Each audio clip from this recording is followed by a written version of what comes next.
Hello everyone, my name is Linda Wang, and I am a Senior Editor with CNN and moderator of today's webinar. Thank you for joining today's webcast. Through CNN webinars, we hope to deliver critical information to select audiences in a timely and interactive manner. Although the format may vary, all webinars share a few things in common. First, each webinar comes to you through funding by a sponsor. CNN works with sponsors to identify topics of interest and value to CNN's audience and consistent with CNN's mission. In all cases, a webinar topic would be one that CNN would cover or is already covering in its news gathering operations.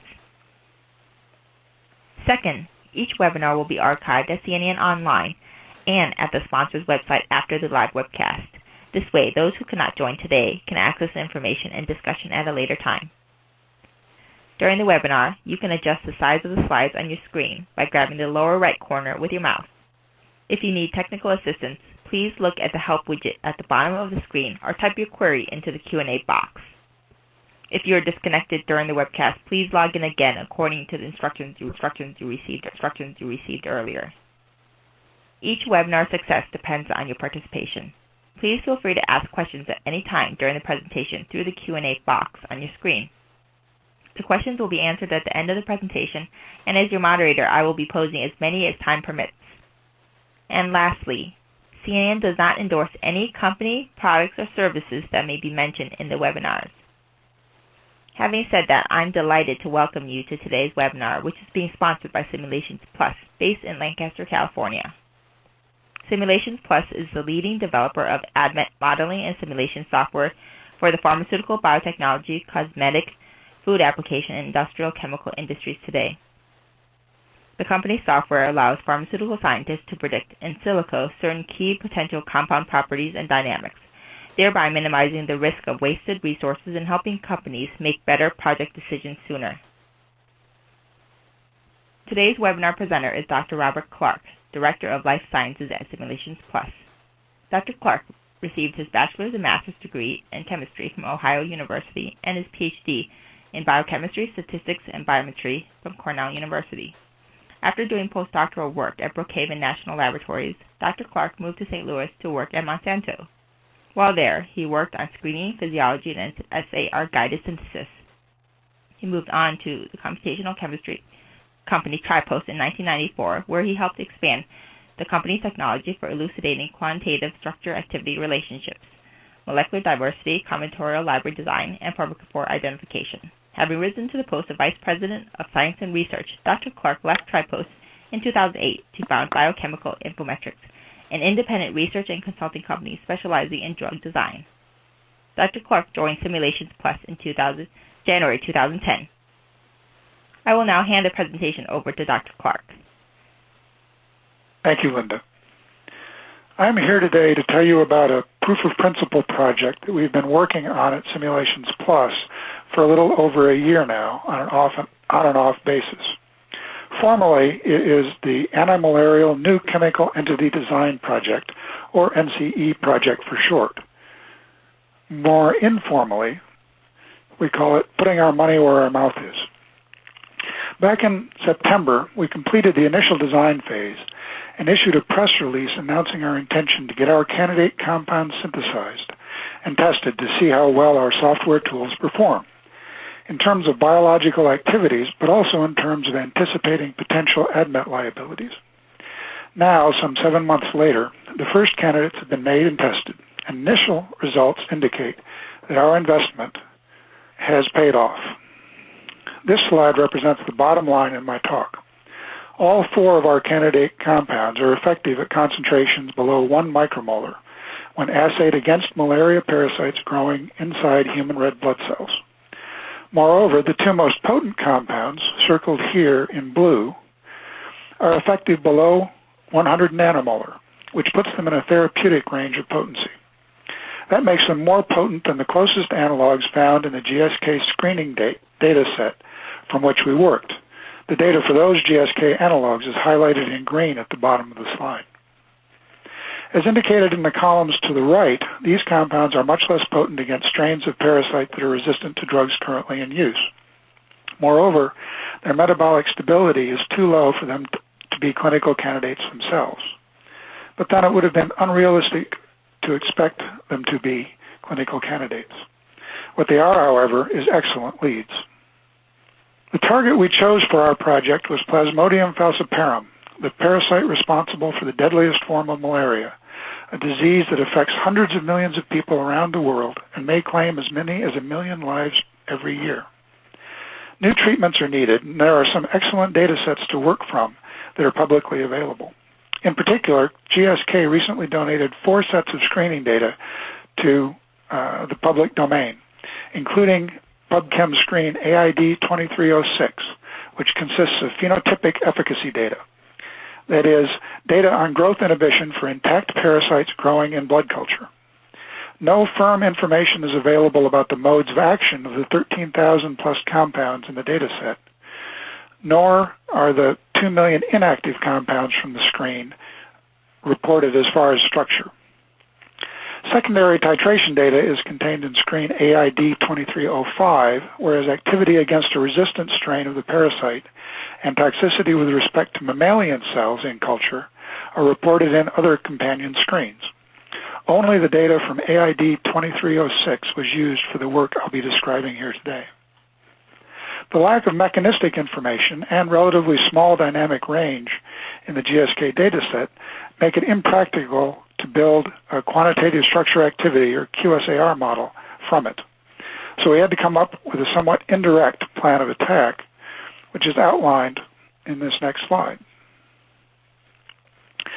The first step is finding a large data set with in vivo, in this case in culture, phenotypic activities. We then looked for specific targets for which enough literature data was available to build useful Qsar models, step 2. Those models could then be used to fish out a structural class of interest from the phenotypic screen, step 3, from which to build a virtual library of novel analogs, step 4, that we could elaborate and screen in silico for a combination of good predicted potency with minimal potential Admet liabilities, step 5.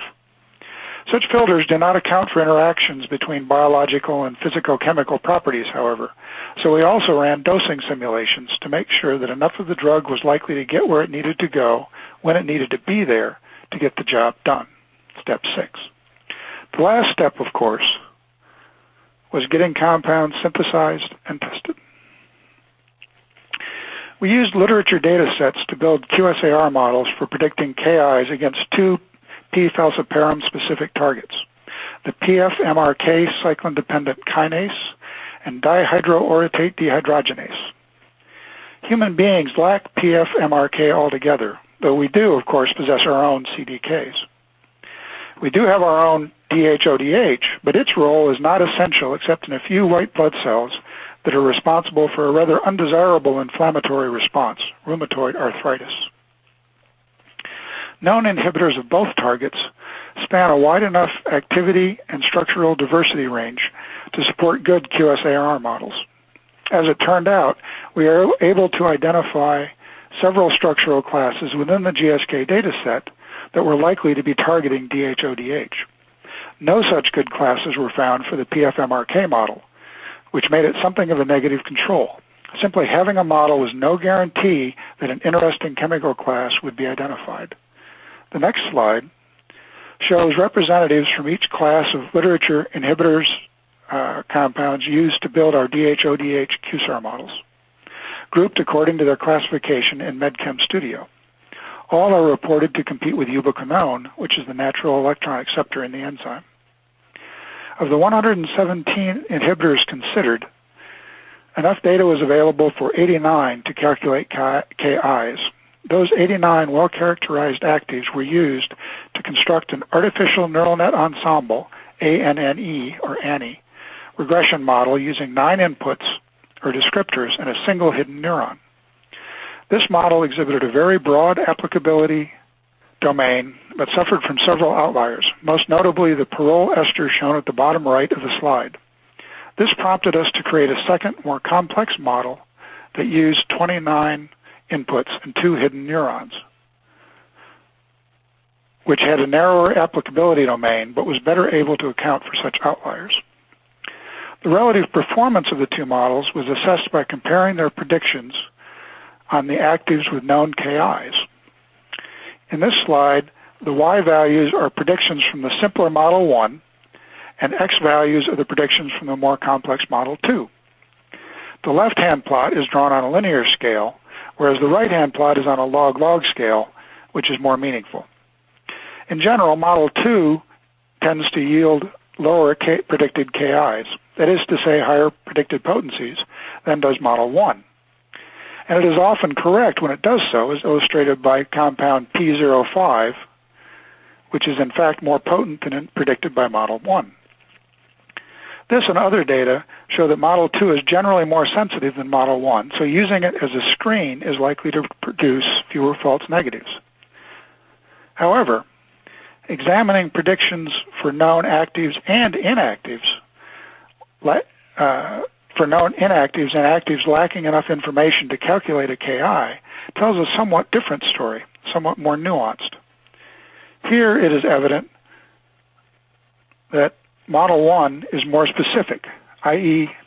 more conservative and less likely to produce false positives. So rather than rely exclusively on one model or the other, we opted to use them together. Having useful models in hand, we're now ready to use those models to identify inhibitor classes of interest in the GSK dataset. Doing so was carried out in 4 stages. First, we used MedChem Studio to group the actives into classes based on shared scaffolds. This classification is exhaustive, but it is not exclusive, so a given compound can be, and often is, assigned to more than one class. We look for active compounds that belong to more than one active class, an indication that, taken together, those overlapping classes may represent a broader structure-activity landscape.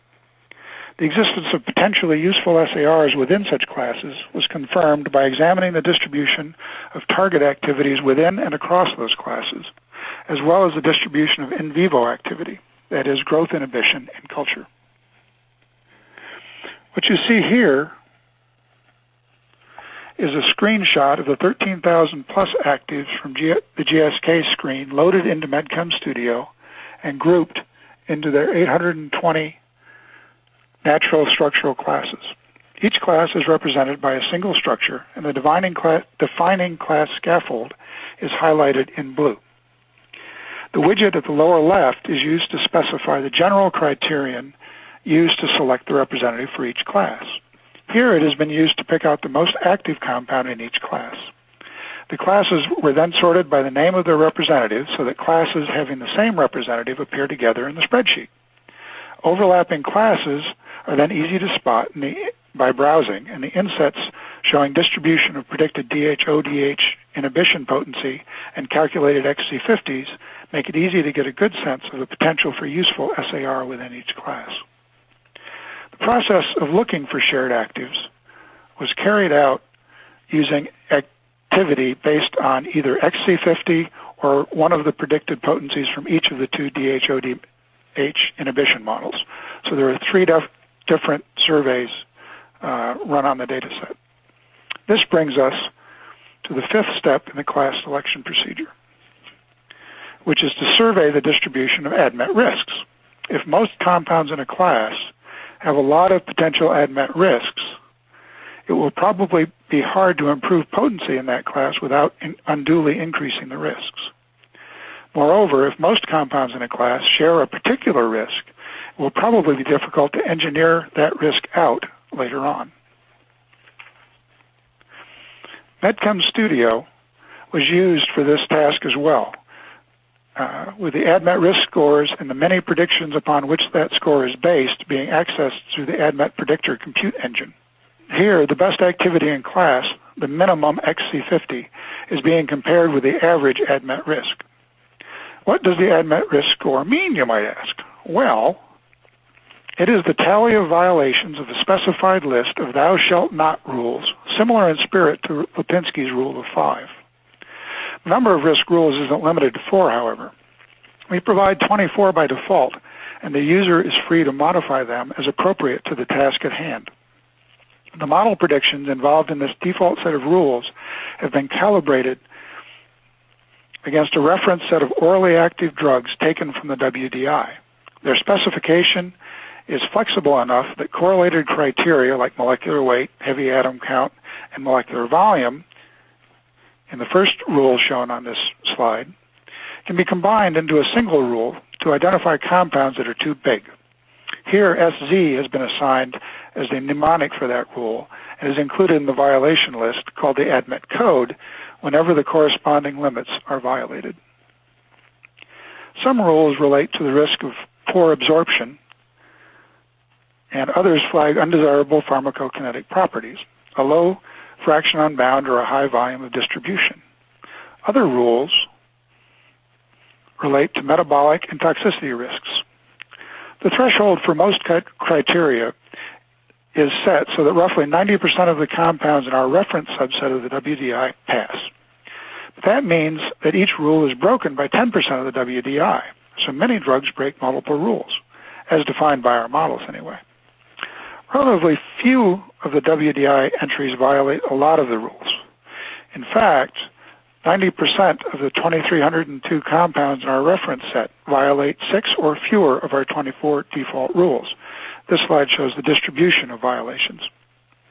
Hence, no more than 6 violations represents an aggregate risk tolerance analogous to Lipinski's no more than 1, which is largely based on the observation that there are large drug molecules and there are greasy drug molecules, but there are very few large greasy drug molecules. Now, to get back to the class selection process. Some of the classes highlighted by the procedure described above correspond to known DHODH inhibitor classes, which was confirmed by salting the literature compounds into the classes generated from the screen actives. These classes were not pursued, but they did serve as an indirect validation of our class selection procedure. Unfortunately, I am not at liberty to tell you the scaffold characterizing the combined classes that we did choose to pursue, at least not at this time. I can tell you that it can be split conceptually into each molecule can be split conceptually into 3 parts, shown schematically in the cartoon as fragments A, B, and C, and that they are expected to compete for the ubiquinone binding site, and that the XC50s calculated from the growth inhibition at 2 micromolar in the GSK screening set range from 0.1 to 0.9 micromolar. Consideration of the predicted Admet liabilities nicely makes the point that trying to optimize based on activity alone is likely to lead to grief. Some of the risks highlighted may not be real. After all, 24 rules and a false positive rate of 5% per rule would be expected to generate 1 false hit per compound. And some may be handleable by clever formulators, even if they are real. But starting a program with 7 or 8 potential strikes against you would be foolish and unnecessary in this case. The bottom line is that the most active compounds are often not the best leads to follow. That brings us to step 4 in our plan of attack, generating novel analogs which we will be able to screen in silico for a combination of good activity and acceptable risks. This was done by identifying a scaffold shared by all compounds in the class of interest, and then examining the substituent patterns defined in terms of that scaffold to identify those clearly associated with relatively low activity or undesirable Admet properties, and then not including those substituents in the explosion. Those of you listening who are familiar with combinatorial chemistry will probably be horrified at the complexity represented by this scaffold. It really isn't as bad as it looks in this case, however, because several of the substituent lists are very short, and also because some of those substituents are actually multivalent fragments that represent rings. Anyway, recombining the variants at each site generated 140,000 odd novel analogs, from which 34,000 were extracted that had predicted KIs below 100 nanomolar and Admet risk scores of 5 or below. Of these, 28,000 fell within the applicability domain of Model 1. These were reclassified in MedChem Studio using tightened homogeneity and redundancy constraints for class generation. The R-table explosion process is illustrated in this next slide. Now, please don't get excited. As noted at the bottom of the slide, this is not, in fact, the lead class that we selected for DHODH follow-up. Again, we're keeping that proprietary for the time being.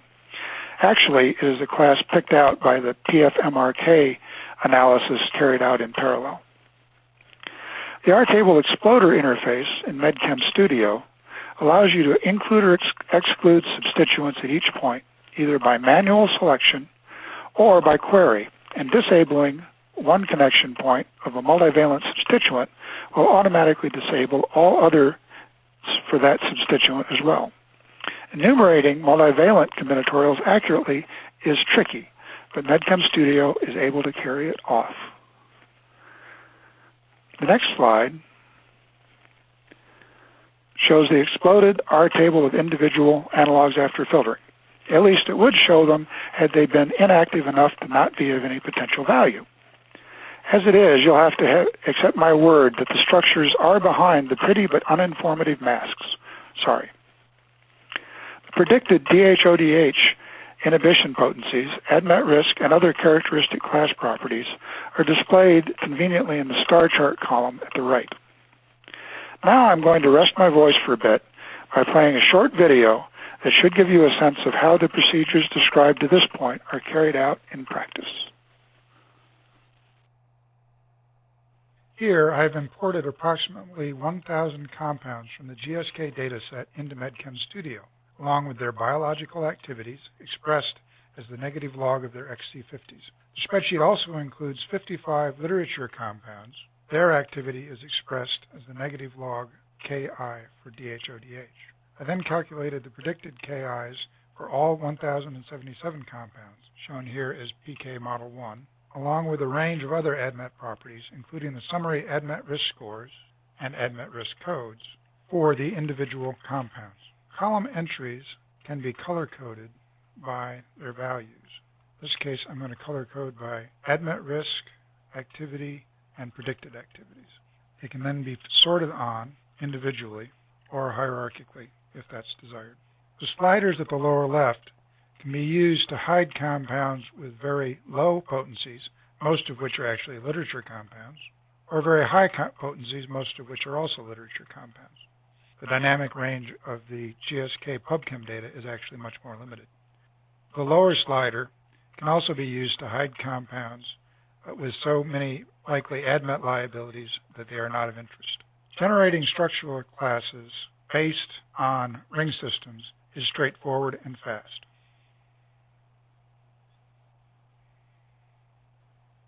The 1,078 compounds yield 20 classes, ranging in size from 57 down to 5.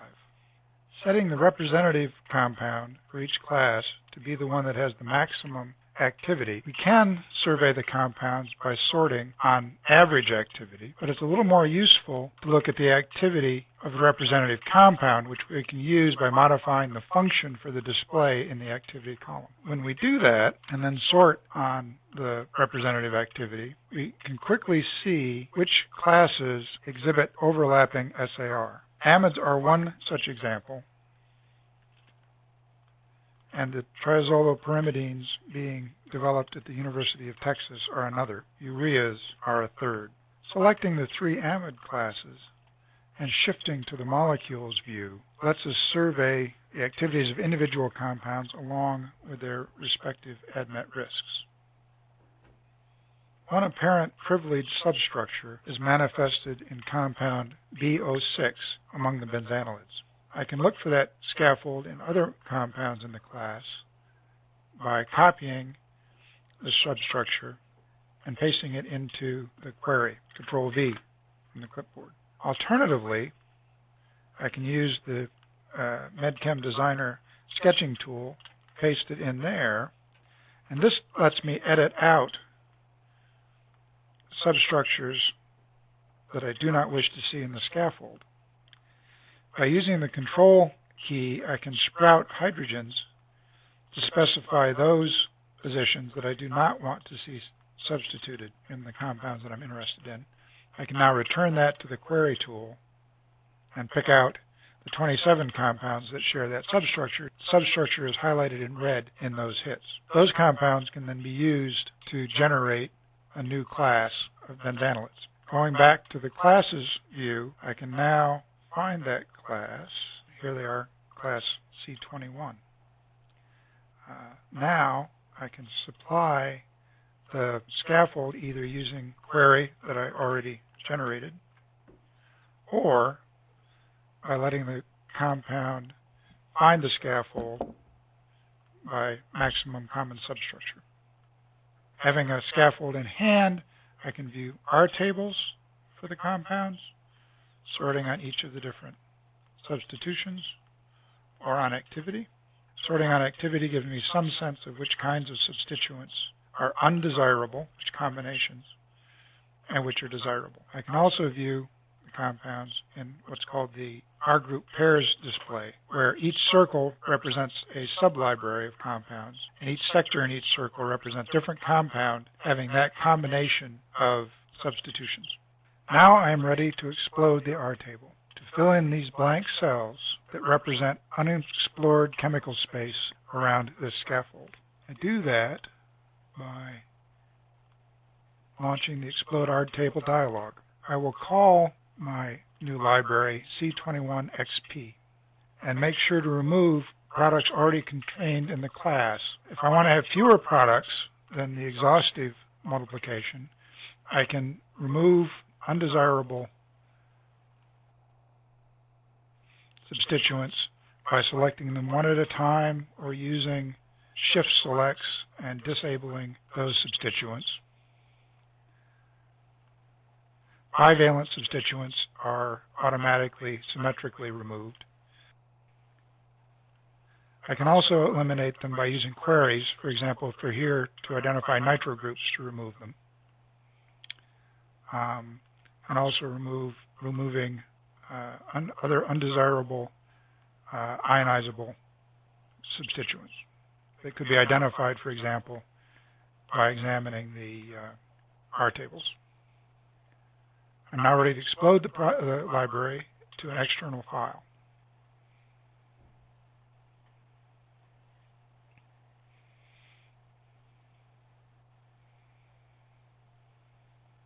One alternative in this situation is to automatically open a second window. Instead, I am going to save this record and open the combinatorial library I just created.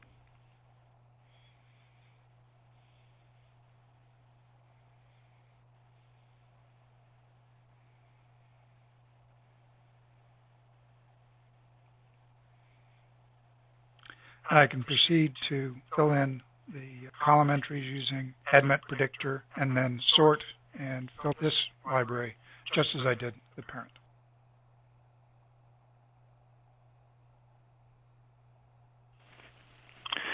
We now find ourselves at step 5 in our plan of attack. Selecting novel analogs and elaborating them.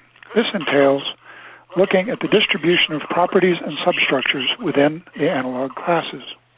Again, don't pay any attention to the structures shown. These are more of the potential PFMRK inhibitors, not the class of chemistry we opted to explore as DHODH inhibitors. Once we have a sense of the general, we are ready to delve down into each analog class and survey the individual products to get a sense of the interplay between potency and risk. Hierarchical column sorting makes it easy to pull out the most potent of the least risky analogs and the least risky of the most potent analogs. But such multi-objective optimization, also known as Pareto Optimization, is also facilitated by making row selections from the interactive plot of Admet risk against predicted Ki at the lower left side of the interface. In fact, this is a view of the exploded products table before the out-of-scope analogs have been removed. They have, however, been hidden from view by applying the dynamic filter shown or highlighted at the lower left of the panel. The analogs are elaborated in MedChem Designer, a free program that can be used as a freestanding molecular sketching and editing tool, or can be launched from either MedChem Studio or Admet Predictor. Admet property predictions, displayed to the right in this configuration of Designer, can be generated on the fly. At least they can if you have a valid Admet predictor license. That part's not free. Copying and editing a structure lets you explore the effects of modifying the molecule at the touch of a button, the AP button, that is, highlighted here in red. AP stands for Admet Predictor, by the way. Step 6 in our plan of attack involves carrying out dosing simulations for elaborated analogs in our GastroPlus program. This step eliminates candidates whose physicochemical properties do not individually violate too many rules, but nonetheless will not play well together in the human body. Our initial design was very ambitious. It involved combinations of 3 different A fragments with 5 different B fragments and 8 different capping groups C. Analogs bearing the C4 fragment were predicted to be safe and potent, but they also gave the kind of simulated plasma concentration versus time profile shown in this slide, peaking quickly and then falling off sharply. The dose dictated by such a profile, one 250 milligram tablet for a 70 kilogram male taken 4 times a day, is impractical. All such candidates were dropped from further consideration. Those kept on the list yielded simulated profiles more like the one shown on this slide, which calls for a single 20 milligram dose at the start of treatment, followed by 10 milligram tablets every 48 hours thereafter. This compound is expected to be less potent in vitro. It has a higher predicted Ki than the compound with the bad profile that was shown on the previous slide. But its Admet properties more than compensate for that by getting the candidate to the right place and keeping it there long enough to get the job done. Now we had our design candidates in hand. We were ready to put our money where our mouth is. Not quite, though. It turned out that we needed to revise our plan of attack a bit. Various practical obstacles came up that we had not anticipated. These unknown unknowns involved things like the difficulty of finding somebody willing to commit to the non-trivial chemistry our project demanded while keeping within our budget. This led to an additional set of candidate revisions that left us with 6 candidates plus 3 intermediates indicated with an H in place of the C fragment in the list at the bottom of the slide. We even have a compound representing that essential element in any good drug development story, the serendipitous inspiration. I cannot tell you right now how good the inspired compound is, though, because we haven't been able to make it yet, but stay tuned. We predicted that the intermediates would have enough activity to be informative, but would probably be too metabolically unstable to be of practical interest. Our collaborators at the University of California, Riverside, were willing to measure their biological activity, though, so we went ahead and tested them against the parasite along with our candidates. I should say, by the way, the names given at the left of the slide indicate our own numbering. These are our first 6 compounds, and so the first one is SLP0001. We want to give ourselves plenty of room to make other analogs.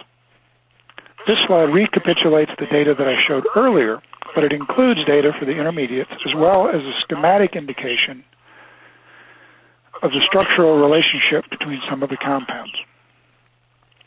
Fragment A2 seems to confer a substantial potency advantage over the A0 fragment, a 10 to 20-fold difference in XG50 in the chloroquine-susceptible strain of Plasmodium, the wild type. Unfortunately, all of the candidates are substantially less effective when assayed against resistant strains of the parasite, though SLP003 and 0003 and 0006 still have XC50s well below 1 micromolar in that assay. It is also unfortunate that the most potent candidate, SLP0006, is also the least stable when incubated with human liver microsome.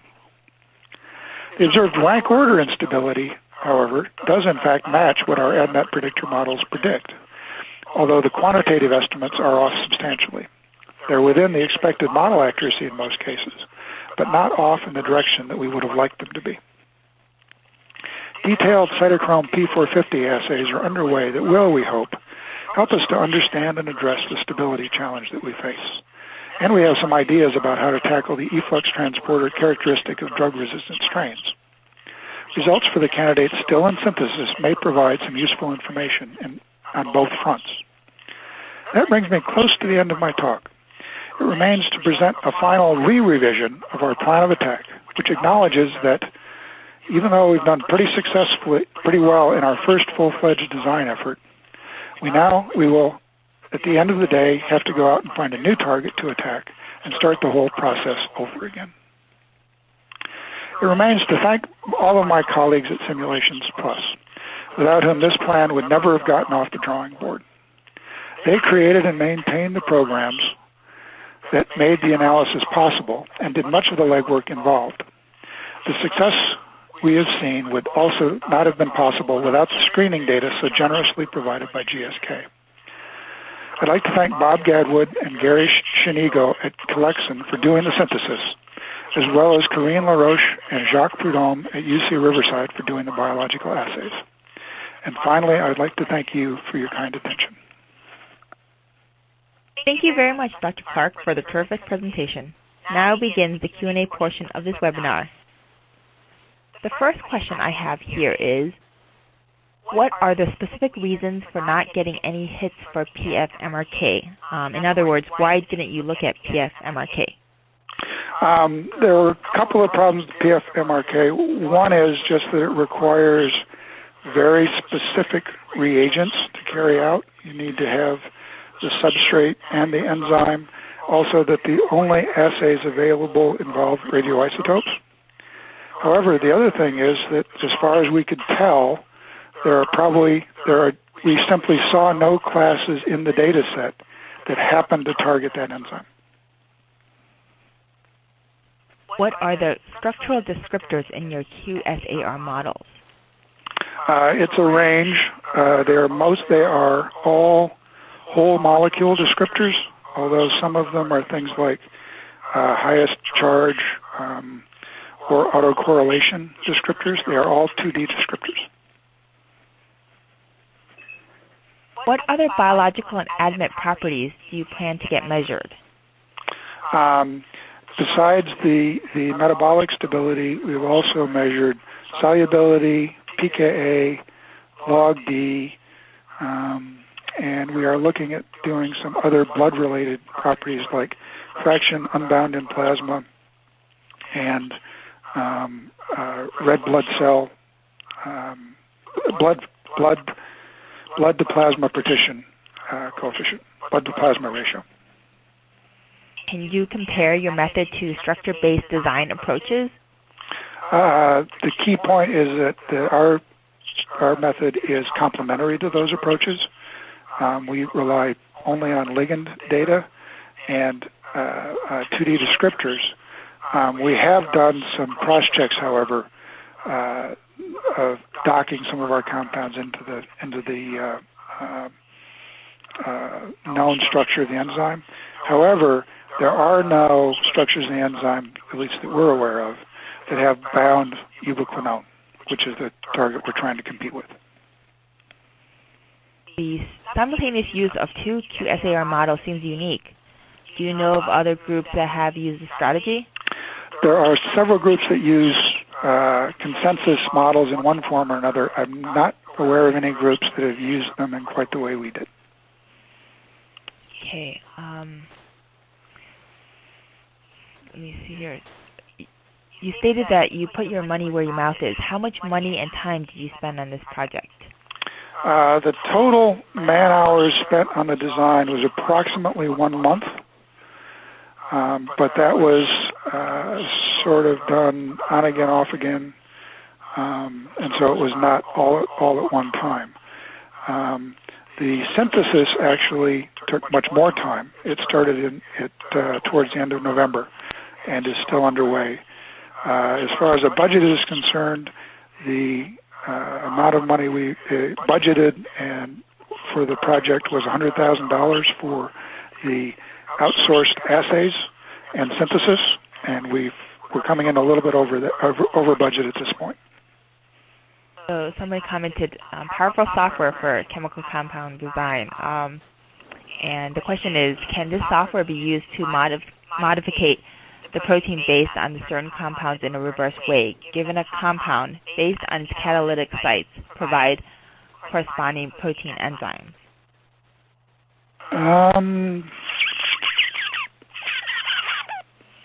I do not know. We focus predominantly on the ligand side and 2D descriptors. However, if you have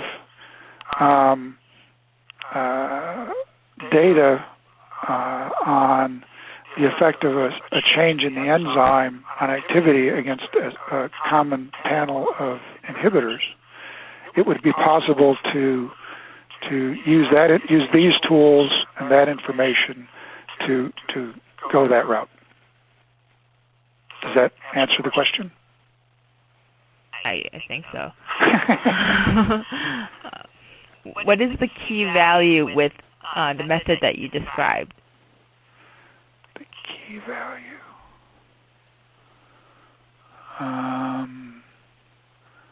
I'm not sure I understand the question. Okay, so for the person that asked that question, hopefully can you rephrase that? And then let me ask this next question. Rather than make your own molecules, have you used your models to search both virtual and real external catalogs for appropriate molecules to test? No, other than the GSK data set itself. Okay. We were interested in doing new chemistry. Okay. Do we have to enter the receptor in the MedChem prior to any structural Ki calculation? No. Okay. Once you have a target structure, have you also searched on chemical abstracts for these molecules? Not in chemical abstracts. We've used ChemSpider. Okay.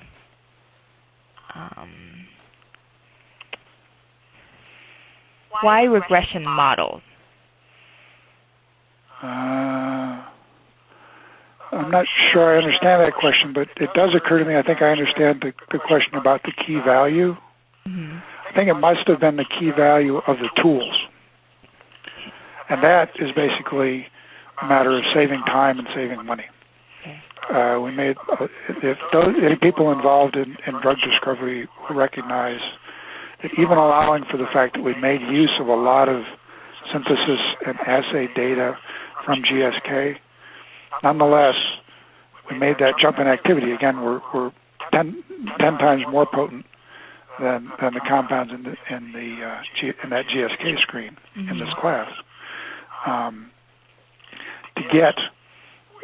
have 2 out of 4 compounds at that level of potency is quite striking and shows the value of the methodology and the software. Okay, now you asked about why regression. Probably that means instead of doing classification models, we probably could have done either one, but we usually try to do regression models first if we can, because that makes more use of the information and gives more information back. Okay. Is the GSK database available free to the public? The information is available free to the public. The compounds themselves can be obtained from GSK, I believe, if they still have any of them left. There's a specific deck of compounds they have set aside for that purpose. How big is a training set of similar structures? Can give good confidence? It depends very much on the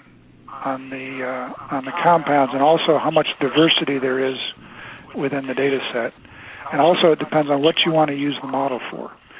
Here we wanted a very global, very generalized model, which means you want to make sure no structural class is overrepresented in that model.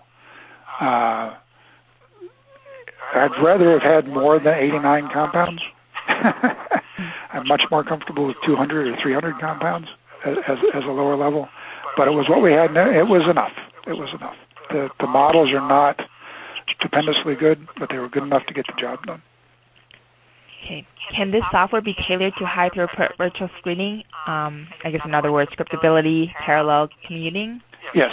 In fact, it was originally designed for triaging high throughput screening results. The parent program, when MedChem Studio, when it first got its start, was called Class Farmer. We changed the name because we added a lot more combinatorial chemistry and chemistry tools. Okay, the R-table explosion feature is very nice. Is synthetic accessibility of the virtual products a problem? When you do it by the recombination route we did here, it generally is not. The reason is that substituent is there in at least one, whatever substituent ends up on the scaffold at a given position was there in at least one compound in your starting set.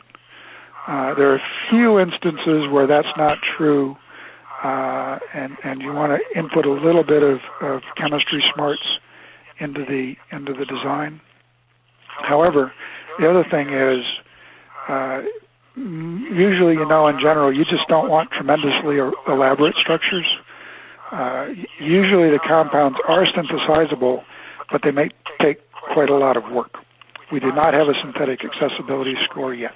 That is on our list of things to investigate. There are also explosion tools, that is, to elaborate compounds that you have and add substituents that are not in your starting data set. Those tools, the transformations involved in those tools are specified in terms of SMERC's constraints. If we don't enter the receptor PDB in it, then how MedChem calculate the ligand Ki for a specific receptor? It's calculated based on the Qsar, which is derived from the structures of the ligands. Those ligands necessarily mirror the structure of the receptor. Okay. If your source data set is heavily biased in structure classes, would it be better to remove some structures so that all structural classes are more evenly represented? That is true to a degree, and in fact I did do that here. There are two structural classes included that have been much more heavily explored than the others. There's a balance between more information and too much focus. The other point, however, is that our artificial neural net ensemble tools have some very nice features built in to help offset the biasing effects of exactly that sort of unbalanced data set. Has there been any back calculating with an actual drug series with many variants with different activity in vitro and in vivo to validate your approach and to see if you would select the best drugs? Again, the model used here is a global model, and we're using it to identify classes of interest and to try to identify the most active compounds in those classes. It is not intended to be a fine discriminator within specific classes. That you need to get some more data about, especially for cases like this, where you don't have any data on the enzyme target of your chemistry class. Would you be willing to analyze external virtual catalogs that have the strong likelihood any molecules identified from that catalog could be made? I suppose. Okay. What defines bioavailability in your model? Do you look at the possibility of potential active transport versus passive diffusion for the molecules under consideration? Let me see that. Could you repeat the question, please? What defines bioavailability in your model? Do you look at the possibility of potential active transport versus passive diffusion for the molecules under consideration? in this project, we have not to date tried to predict the in vivo, that is the in vivo activity. We're only trying to predict activity at the target enzyme. In fact, we're getting down to the point where our XC50s are somewhat lower than our KI, than our predicted KIs. Although for this class of target, there's precedent for that, and it may involve the parasite concentrating inhibitor inside itself, the same way it does with chloroquine. How do you access activity cliffs within your data sets? How do I access activity what? Oh, activity cliffs. There's a tab for that, and the activity cliffs are based not on fingerprint similarity, but on actual substructure similarity. So it uses as similarity how much you have to change one molecule to morph it into the other. And it has a whole separate analysis tab that gives you all the pairs sorted by a variety of different criteria. Are you open to collaborating with other companies? I don't know of any reason why we wouldn't be. In fact, yes, we are. Okay.